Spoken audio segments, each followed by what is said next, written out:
दोस्तों, आयकर विभाग की तरफ से आया नया अपडेट। अगर आप भी जानना चाहते हो कि क्या है पूरा अपडेट तो बने रहिए मेरे साथ इस वीडियो के लास्ट तक। दोस्तों, आयकर विभाग ने बताया कि अभी तक 80 लाख लोगों को इनकम टैक्स रिफंड कर चुके हैं।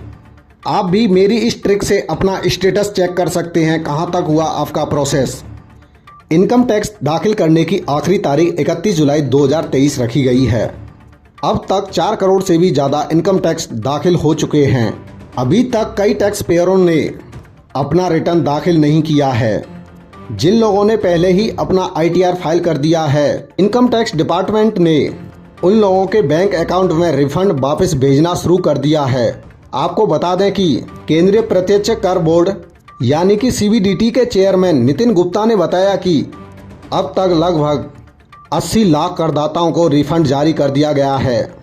ITR फाइल करने के 15 से 20 दिन के अंदर इनकम टैक्स डिपार्टमेंट रिफंड कर देता है। ऐसे में अगर आपने ITR फाइल कर दिया है तो आप भी अपना रिफंड स्टेटस आसानी से चेक कर सकते हैं। सबसे पहले करदाताओं को आधिकारिक वेबसाइट पर जाना होगा। उसके बाद रिफंड स्टेटस पता लगाने के लिए यहाँ 2 जानकारी भरनी होंगी। सबसे पहले पैन नंबर और दूसरा जिस साल का रिफंड बाकी है वो साल। उसके बाद आपको दिए गए कैप्चर कोड को फिलअप करना होगा।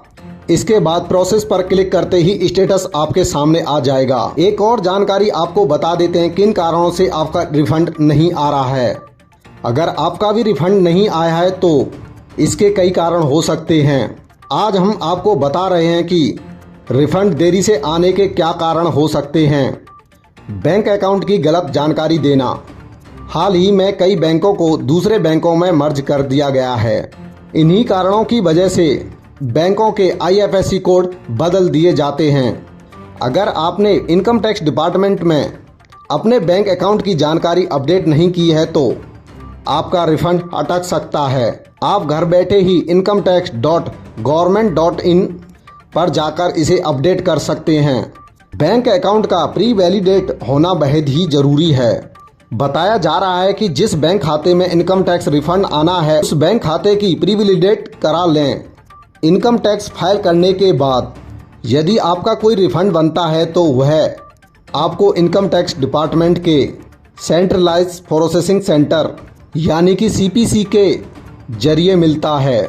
इसके लिए बहुत ही ज़रूरी है कि आपका बैंक अकाउंट प्रिविलेज होता है तो बैंक में रिफंड आने में देरी नहीं लगती है। एक और जानकारी बता दें कि आयकर विभाग की तरफ से भेजे गए ईमेल का जवाब ना देने के कारण भी रिफंड आपका अटक सकता है। आयकर विभाग की तरफ से भेजे गए ईमेल में करदाताओं से उनकी बकाया मांग, उनके बैंक खाते तथा रिफंड में इसी तरह के अंतर के बारे में जानकारी मांगी जाती है। इसकी जानकारी सही समय पर ना देने पर भी आपका रिफंड अटक सकता है। दोस्तों, हमें कमेंट करके ज़रूर बताना ऐसा किसके साथ हुआ है।